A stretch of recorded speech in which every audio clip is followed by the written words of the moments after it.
Scene pertama diperlihatkan ketika Qin Chen dengan klan Zhou membawa sandera yang bernama Zhou Shenlong untuk menemui paviliun Liu.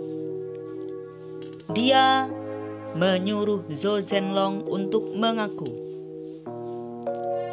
Katakan yang sebenarnya mengenai rencana keluarga Zhou dan paviliun Liu. Aku bisa membiarkanmu pergi kalau kamu berkata jujur. Jika tidak, pedangku ini tidak akan berbelas kasihan kepadamu.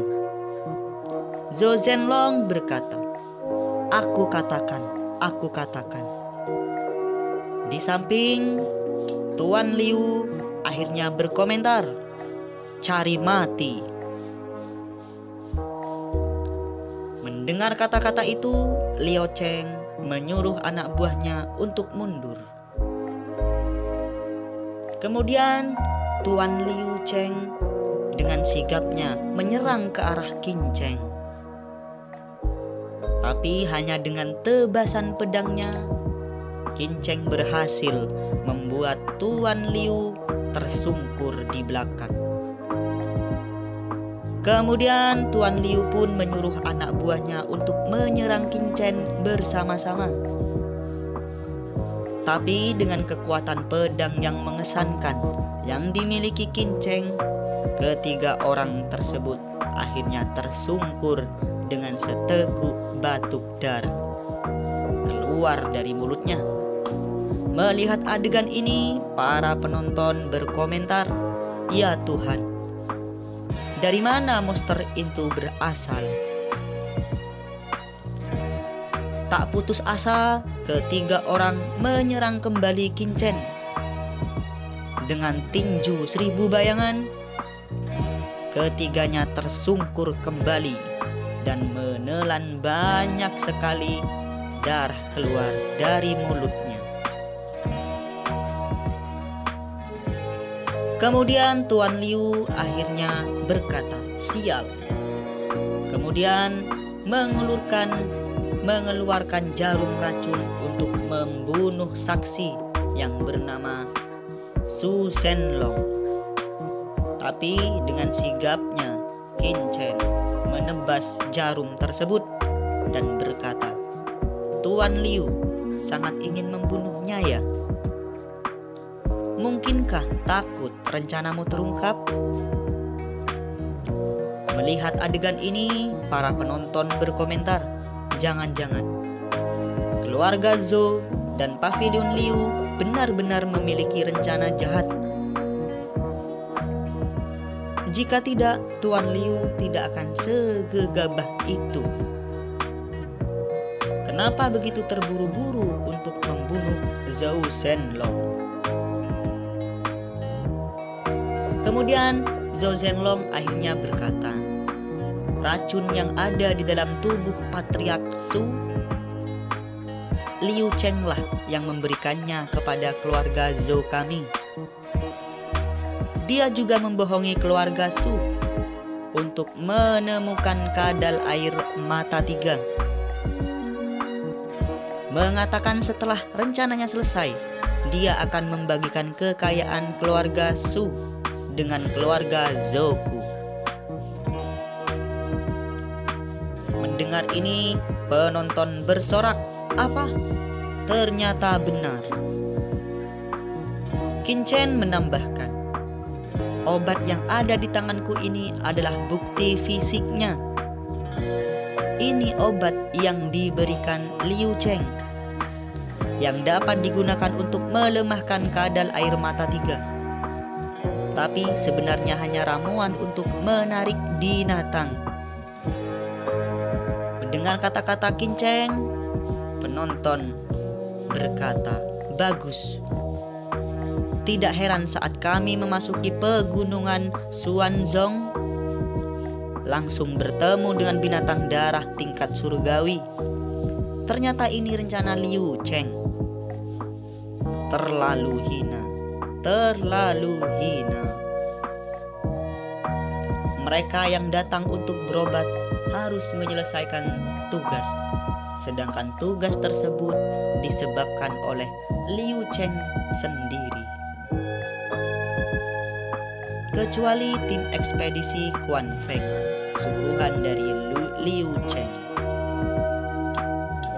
Aku tidak tahu berapa banyak orang yang dijebak oleh Pavilion Liu, ucap Qin Chen. Semuanya ini pasti ada kesalahpahaman, tegur Tuan Liu. Buktinya sudah ada, jawab Qin Chen. Liu Cheng, apalagi yang ingin kau katakan? Bocah, hari ini aku akan membunuhmu, ucap Tuan Liu.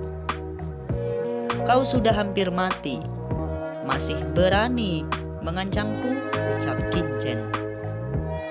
Bocah, kau benar-benar berpikir kau tak terkalahkan, ucap Liu Cheng.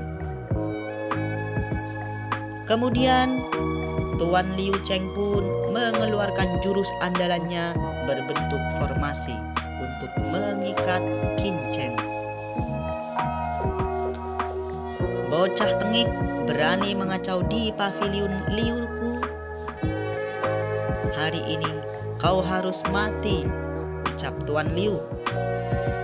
Juga keluarga Su. Karena berani menjebak pavilion Liuku, kalian juga harus mati. Tapi dengan kekuatan Qin Chen, dia segera terbebas dari segel, lalu memberikan pukulan telak kepada Tuan Liu, yang akhirnya tersungkur ke belakang dan menumpahkan seteguk darah dari mulutnya. Bagaimana mungkin, ujar Tuan Liu. Hanya formasi pertarungan 4 wujud, berpikir ingin menjebakku. Itu konyol, ucap Qin Chen. Kau, bagaimana kau tahu kalau ini formasi pertarungan 4 wujud? Tanya Tuan Liu. Tanpa menjawab, Qin Chen pun langsung menebas Tuan Liu Cheng dan akhirnya seketika meninggal. Sedangkan anak buah di belakangnya akhirnya berkomentar, ini buruk, Tuan Liu Cheng sudah mati, ayo kita kabur. Mereka pun akhirnya kabur, lari terbirit-birit. Setelah melihat anak buah dari Liu Cheng kabur, Qin Chen pun melirik Sandra Su Shenlong dan berkata, kau pergilah. Klan Zhou berkata, menjawab, benar-benar membiarkanku pergi? Kenapa? Jangan-jangan kau masih ingin tinggal di sini? Ucap Qin Chen.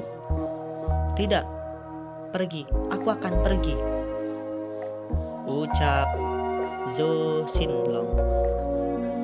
Akhirnya Zhou Shenlong pun pergi meninggalkan Qin Chen. Tuan, ucap Tuan Su, bereskan semua kekacauan di sini, perintah Qin Chen. Juga sita semua barang di pavilion Liu dan kirimkan semuanya padaku. Baik, Tuan Qin. Oh ya, Tuan Qin. Aku dengar kalau Liu Cheng memiliki hubungan yang baik dengan salah satu dari 4 kekuatan utama keluarga Su. Keluarga Su merupakan keluarga yang mengkhususkan diri dalam formasi. Sangat mungkin kalau formasi pavilion Liu berasal dari keluarga Suhu.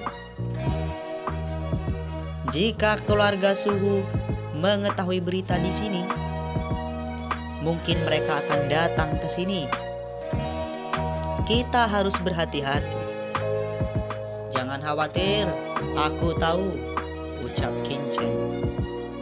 Oh iya, suruh seseorang untuk membersihkan kekacauan di luar.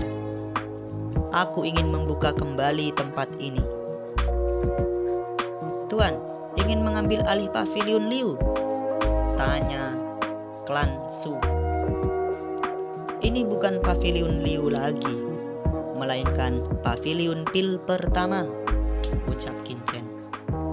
Akhirnya Qin Chen berhasil menaklukkan pavilion Liu dan mengambil alih. Xin berpindah ke daerah kota Wu di klan Suhu. Ketua klan berkata, "Apa katamu? Pavilion Liu ditempati oleh keluarga Su?" Bawahan baru saja menerima laporan. Su Xiong membawa seseorang ke pavilion Liu. Liu Cheng dan ketiga master semuanya terbunuh. Tidak ada yang tersisa. Bagaimana mungkin? Ucap kepala suku. Keluarga Su hanyalah keluarga kecil. Bagaimana bisa bersaing dengan pavilion Liu? Apalagi ada formasi yang diatur oleh keluarga suku di pavilion Liu. Jangankan keluarga Su, bahkan praktisi bela diri tingkat mistik akan kesulitan menerobos formasi ini. Bawahan dengar, anak muda yang dibawa keluarga Su seperti seorang master formasi juga. Hanya dengan satu gerakan bisa mematahkan formasi di gerbang pavilion Liu. Ini benar-benar tidak masuk akal, ucap kepala suku. Lalu kirim seseorang untuk menyusun formasi yang sama. Ini formasi tingkat 3. Mengatakan kalau dipecahkan oleh seseorang bocah. Lelucon macam apa-apaan ini. Segera kirim seseorang ke pavilion Liu. Cari tahu apa yang sebenarnya terjadi. Juga pavilion Liu itu. Keluarga suku sudah menghabiskan banyak uang untuk membantunya. Bagaimana bisa jatuh ke tangan orang lain? Bawahan mengangguk. Aku ingin melihat siapa yang berani mengacau di kota Wu. Akhirnya episode 160 berakhir sampai di sini. Untuk selanjutnya akan dilanjutkan jika anime Martial Master keluar. Terima kasih.